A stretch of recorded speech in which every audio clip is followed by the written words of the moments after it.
Alors, être une femme chef d'entreprise en Algérie, ça représente, à mon sens, autant d'avantages que d'inconvénients que pour un homme.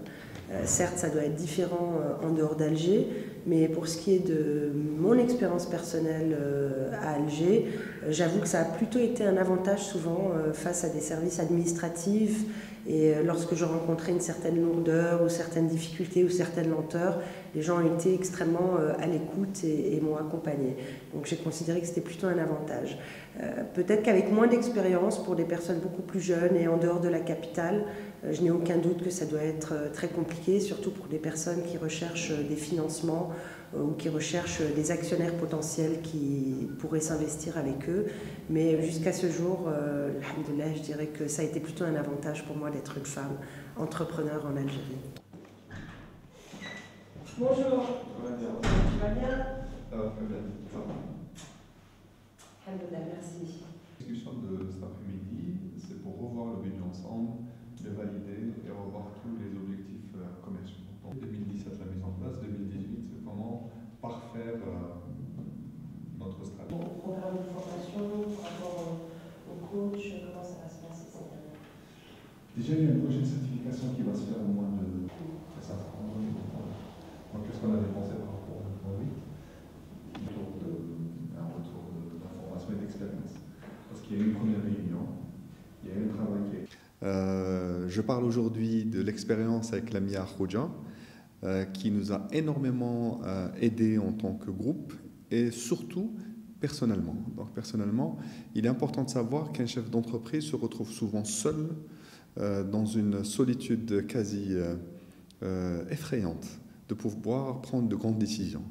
Donc depuis que j'ai commencé à travailler avec Lamia Khoudia, donc nous avons fêté nos 2 ans il y a quelques jours, je vois les choses complètement différemment.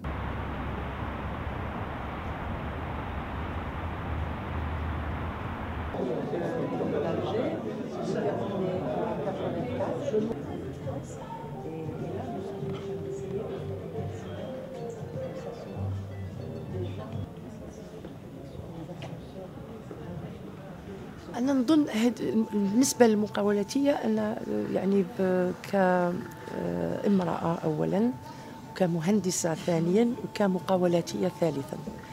أنا نظن يعني المشكلة هذه مش مشكلة الجزائر فقط، لأنه ما نجيبوش النساء هذو ونقولوا لهم لازم تكوني أنتية مقاولاتية، يعني لازم هي تكون عندها تحب تدير هذيك تكون مقاولة في هذا الميدان حتى تجيب يعني هي تجيب الظروف وتخلق الظروف اللي لازم لها باش تكون مقاولات.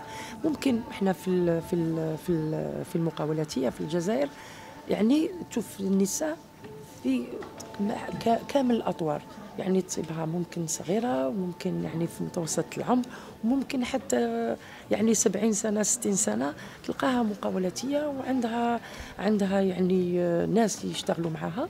وفي هذا الإطار يعني حبيت نتكلم على التجربة نتاعنا اللي عملناها، يعني لقينا حاولنا باش نديروا شبكة النساء الأعمال والتطوير، لأنه شفنا باللي كاين نساء يعني كل امرأة تخدم من جهتها وحدها، فقلنا لازم هذه القوة هذه تاع وهذه الإرادة هذه نلموها كامل، نلمعوها نجمعوها ونشتغلوا مع بعض ونتبادلوا الخبرات نتاعنا. C'est un sujet qui est un peu délicat. Et la présence de la femme à côté de l'homme au sein d'entreprises n'a jamais été facile. Surtout dans comme on a nos habitudes et nos coutumes, c'était très difficile pour que la femme investisse ce domaine. Néanmoins, on voit que la femme pénètre le monde du travail de plus en plus. Moi, personnellement, je ne suis pas contre. Au contraire, je suis très encouragé. Pourquoi? Parce que chacun apporte de son plus. Parce qu'il faut savoir que l'homme réfléchit d'une manière et la femme réfléchit autrement.